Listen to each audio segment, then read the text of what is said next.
جانکار اسلاف مولانا غلام فرید چشتی صاحب نور اللہ برقدرہ اپنے انداز میں کام کرتے رہے. ان کی عکس یعنی ان کی نشانی تو سارے صاحبزادگان ہیں، لیکن جس طرح ان کی آخر میں داڑھی پہلے کالی تھی سفید ہو گئی تھی، اب سارے صاحبزادے میں پیرانے شریف میں کہہ رہا تھا چار نہیں ہے 5 ہیں، تو میں نے کہا میں پھر کبھی ادا کروں گا. تو الحمدللہ یہ سب سے منفرد ہیں. باقی کی سب کی داڑھی کالی ہے اور ان کی داڑھی سفید ہے.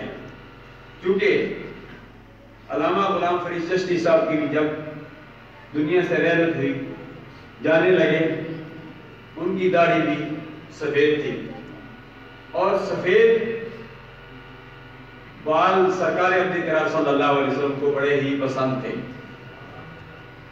سرکار عبد کرام صلی اللہ علیہ وسلم کی اگرچہ آخری وقت تک 22 19 21 ایک روایت میں 17 بال آپ صلی اللہ علیہ وسلم کی چہرے مبارک پر سفید تھے، یعنی آخری وقت تک بھی آپ کے مکمل بال سفید نہیں ہوئے.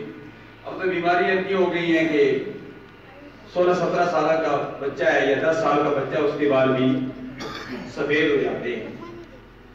خیر ہے، ان بیماریوں کی کوئی فکر نہیں، ہوتی رہیں. ابھی مجھے ٹائم بھی نہیں دیا کہ بتایا نہیں کہ میں تو 1-2 منٹ بیان کرنے والا بندہ ہوں، تو کہانی میں گھنٹہ بھی بولتا رہوں گا. جو ہی مجھے کہیں گے تو میں سٹیج چھوڑ دوں گا. تو خیر کوئی بات نہیں، بیماریاں آتا ہے 4,500 بیماریاں لے کر آتا ہے. بہت منافعت سے بیماریوں کا خاتمہ ہوتا رہتا ہے. یہ بیماریاں جب بندہ آتا ہے بیماریاں لگتی ہیں، بیماریاں ان بیماریوں کی ہمیں کوئی فکر نہیں ہے، فکر کرنی چاہیے، لیکن سب سے بڑی بیماری بدعقیدگی کی بیماری ہے، نادینیت کی بیماری ہے. اور یہ بیماری سوشل میڈیا کے ذریعے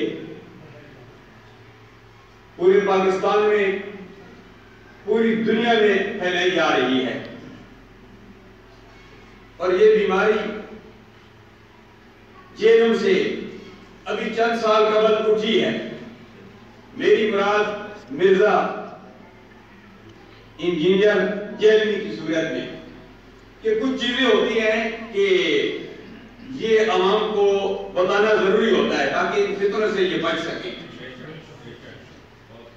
تو یہ وہ فتنہ ہے جو کہتے ہیں کہ ہمارے ان بابوں نے کیا کیا ہے. غوث اعظم رضی اللہ تعالیٰ عنہ نے 12 سال کے بعد جو دولہا دلہن سمیت 72 افراد تھے، 70 باراتی تھے اور 2 دولہا اور دلہن تھے. 12 سال کے بعد غوث اعظم رضی اللہ تعالیٰ عنہ کی کرامت تھی کہ اللہ تبارک و تعالیٰ انہوں نے دعا فرمائی، وہ زندہ ہو گئے. یہ وہ بات ہے جب ہم اس قسم کی باتیں کرتے ہیں حضرت پیر میرے شاہ صاحب علیہ رحمت کے بارے میں کہ بابا فضل الدین کی کلیانی علیہ رحمت جب وہ گئے، جب وصال ہو چکا تھا، پیر میرے شاہ صاحب علیہ رحمت ان کی نماز جنازہ پڑھانے کے لیے گئے تو آپ آگے سے استقبال کے لیے کھڑے ہو گئے. فرمایا میں تو آپ کی نماز جنازہ پڑھانے کے لیے آیا تھا. تو بابا فضل الدین کلیانی ایک بزرگ تھے، جس طرح سید فضل اللہ علیہ رحمت اور مجذوب خان صاحب علیہ رحمت یہ مجذوب بزرگ ہیں.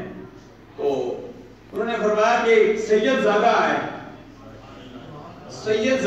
اور فضل الدین لیٹر ہے، یہ نہیں ہو سکتا، میں آپ کا استقبال کرنے کے لیے آیا ہوں.